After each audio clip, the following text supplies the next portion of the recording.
আমার একটা প্রত্যক্ষ অভিজ্ঞতা আছে। আমরা তখন তেজগাঁ ইন্ডাস্ট্রিয়াল এরিয়াতে থাকতাম। আমাদের পাশেই রেল লাইন, রেল থামিয়ে তখন মানুষকে হত্যা করা হয়েছিল। তাতে আমরা একটু আতঙ্কিত হয়ে পড়েছিলাম। অধ্যাপক অজিত গুহ আমাদের আত্মীয়, বঙ্গবন্ধুকে ফোন করে বললেন যে আমার এক আত্মীয় পরিবার এভাবে আটকে পড়েছে, তুমি যদি একটু উদ্ধার করতে পারো। আমরা দেখলাম ভোরবেলা কিছুক্ষণ পরে বঙ্গবন্ধু একটা জিপ নিয়ে উপস্থিত হলেন। আমাদেরকে বললেন যে 2 মিনিটের মধ্যে আমার সঙ্গে আপনারা চলুন। তিনি সোজা নিয়ে গেলেন তার 32 নম্বরের বাড়িতে।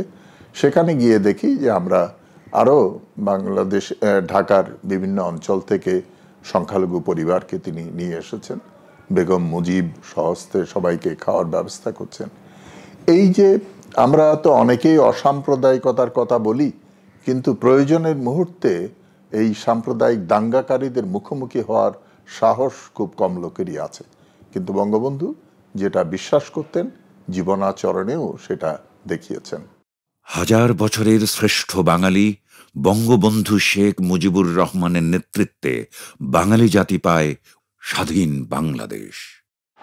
জয় বাংলা, জয় বাংলা, জয় বঙ্গবন্ধু, জয় বঙ্গবন্ধু।